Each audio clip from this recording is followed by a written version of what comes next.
Sige. Next question. Dahil ta ni Birhing Maria nga about pud ng ampo ba nga about Japon ni Maria nga aba Ginoong Mariana ba nga mga ano na ganyan mga rosaryo gani. Nya. Sibo na siya sa Biblia. Haskang Cebu Cebu kay na oy.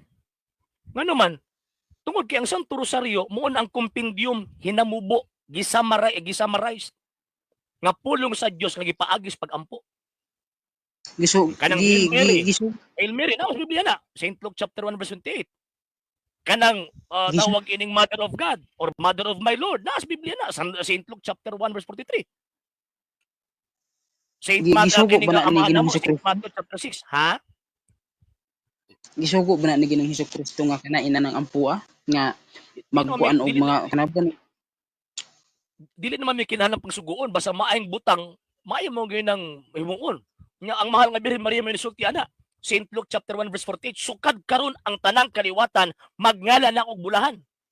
Wa gingon nga ang tanang kaliwatan, kung kaliwatan magod it refers to persons nga nag-exist tanang panahon. So tanang kaliwatan magngalan og bulahan. Subot pasabot obligado shall god ang gigamit. Nga bang yun nga aba Ginoong Maria na puno ka sa grasya na sakto na? Sakto ikit biblical bi ana. Nya aba Ginoong Hail Mary full of grace biblical na eh. Kanang Ginoong Maria. Sa translation siguro. Ang imo ang ikuan ang translation. Kaya ang original ana sa Latin kita na siya Ave Gratia Plena. Kanang gingon nga aba Ginoong Maria pag abot sa mga Espanyol dili translate sa Old Tagalog. Even gani babae kani adto tawagon nga gitawag og Ginoo. Ngano man kay basa naa kay katungdanan sa society. Basa naa katungdanan sa society ginatawag ang Ginoo. Mura bag katong sa mga babae sa manulos ba nga gisultian ni Rizal mga Ginoong katong mga babae, Ginoo ang iyang tawag ini gigamit. Ngano man kay paghatag ng honor sa mga babae kaniadto. Same po na sa balaang kasulatan.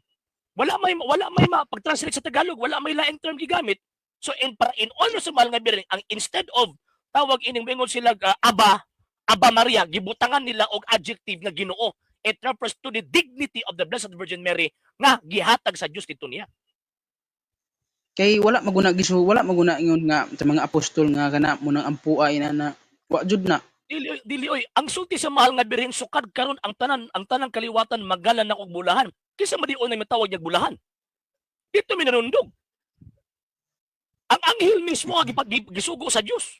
Hail full of grace. Ang anghel raman to. Dili oy, ingon gani niya sukad karon ang tanang kaliwatan magalan na og bulahan. Ano ba? Para tawag ini magkuan na to ba? Ang simbahang Katolika kung unsa nakasulat sa Biblia mao na ang amuang gibasihan sa amuang pag-ampo. Karon, kanang pag-ingon nga sa mahal nga Birhen nga sukad karon ang tanang kaliwatan magalan na og bulahan, dili mo pwede mag-imbento amo. Kay pangitaan na pinmin ninyo sita sa Biblia o kami mag-imbento. Mao na nga para perfect and at the same time klaro gyud nga biblical ang paghatag og pasidungog sa mahal nga Birhen. Mao nang gigamit ang pulong sa anghel St. Luke chapter 1 verse 28 nga niingon ang anghel, "Hail full of grace, the Lord is with thee. Blessed art thou among women."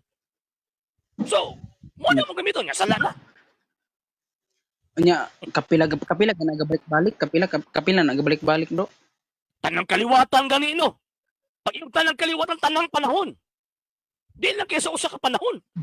Digo. Dili ba kay ano ba? Sakto na to ba? Magbutang tag common sense ba? Ang ampo magud ana. Tanang panahon kung baga.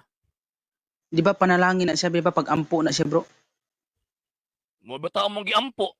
No. Mo bata mong giampo. Mo bata mong giampo. Ampo. Dili mo guna sa murag simbahang Katolika.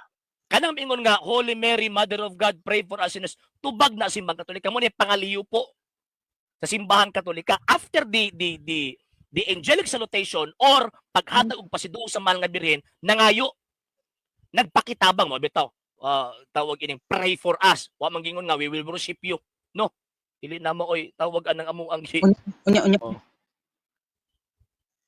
sure ba ta nga dunggon tanan ni Birheng Maria nga tawo ra siya St. James chapter 5 verse 16, ang pag-ampo sa taong matarong dako kahimuan. Dunggon sa mahal nga birhen labi nagiyang kaliwat, dunggon ay. Engon gunya, sukad karon ang tanang kaliwatan magngalan na og bulahan. Kadungog oy.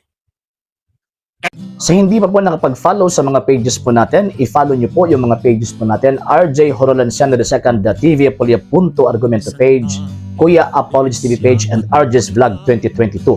And pwede rin po kayo mag-send po dyan ng Facebook stars. And also, sa ating po mga channels, sa hindi po nakapag-subscribe, subscribe po ninyo yung mga channels natin, Dalay Catholic, Apologies International Official, RJ Sano II TV, Kuya Apologies TV, and Barrio Kawayan Religious Forum.